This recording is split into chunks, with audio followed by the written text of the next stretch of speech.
Hai semuanya, perkenalkan nama aku Fania Carolina Oktora. Aku mahasiswa akuntansi di Universitas Trisakti. Jadi aku bikin video kali ini untuk memenuhi tugas strategi dan pengendalian kerja dengan dosen Bapak Sofyan Ali. Jadi yang pertama, aku akan jelasin ke kalian tentang penggunaan informasi manajemen biaya di masing-masing 4 fungsi manajemen, yaitu strategic management, planning and decision making, management and operational control, dan preparation of financial statement. Tapi kita fokus ke yang strategic managementnya dulu ya.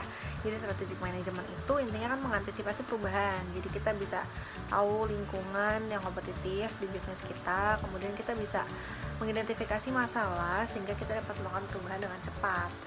Nah, strategic management ini dia ditopang sama yang namanya strategic cost management. Apa itu? Itu adalah pengembangan sistem informasi biaya untuk memfasilitasi fungsi pokok manajemen, yaitu manajemen strategis.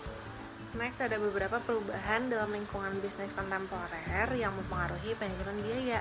Yang pertama itu peningkatan persaingan global, kemudian ada kemajuan di bidang teknologi seperti informasi dan manufaktur, terus lebih terfokus kepada pelanggan, bentuk baru dalam organisasi, dan juga perubahan-perubahan di bidang-bidang seperti sosial, politik, dan juga budaya. Selanjutnya, berbagai jenis strategi kompetitif. Nah, ngomong soal strategi nih, itu pasti berhubungan banget dengan yang namanya visi dan misi. Karena dari visi dan misi itu bisa menimbulkan tujuan yang spesifik dan dapat langsung diimplementasikan ke dalam strategi, sehingga menghasilkan kesuksesan di masa depan. Jadi ada dua macam strategi. Yang pertama itu adalah cost leadership. Ini adalah strategi di mana menghasilkan barang dan jasa dengan harga yang paling murah.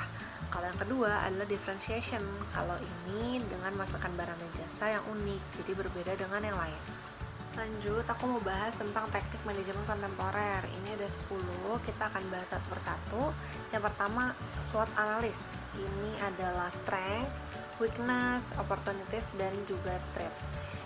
Jadi prosedur yang sistematis untuk mengidentifikasi kekuatan, kelemahan, dan peluang serta ancaman dalam perusahaan.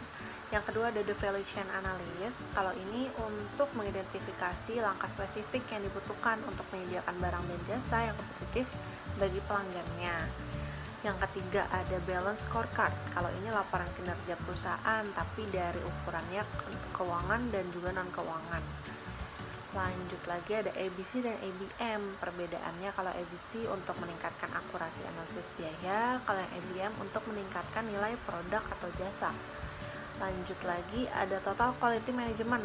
Kalau total quality management ini peningkatan secara terus menerus. Jadi dia cara mewujudkannya dengan continuous improvement atau perbaikan yang berkesinambungan. Keenam ada line accounting dan line manufacturing. Kalau line accounting pasti sistem akuntansi, tapi dia didesain khusus untuk mendukung si line manufacturing konsep. Sedangkan si line manufacturing ini itu konsep untuk menyederhanakan bisnis sampai pada kegiatan yang esensial saja.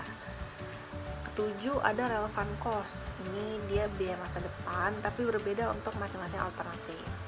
Yang ke-8 ada life cycle costing. Ini urutan aktivitas dalam perusahaan dari mulai riset, pengembangan, sampai pelayanan kepada pelanggan.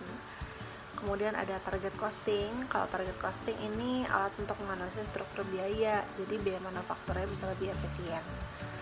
Dan yang terakhir ada theory of constraint. Kalau theory of constraint ini jadi perhatian manajer bagaimana kecepatan bahan baku diolah, diproses sampai menjadi produk akhir dan diserahkan kepada pelanggan. Terakhir, aku mau bahas lingkungan profesional akuntan manajemen dan aturan etika profesi. Ada 4 macam, yaitu kompetensi, confidentiality, integrity, dan objectivity.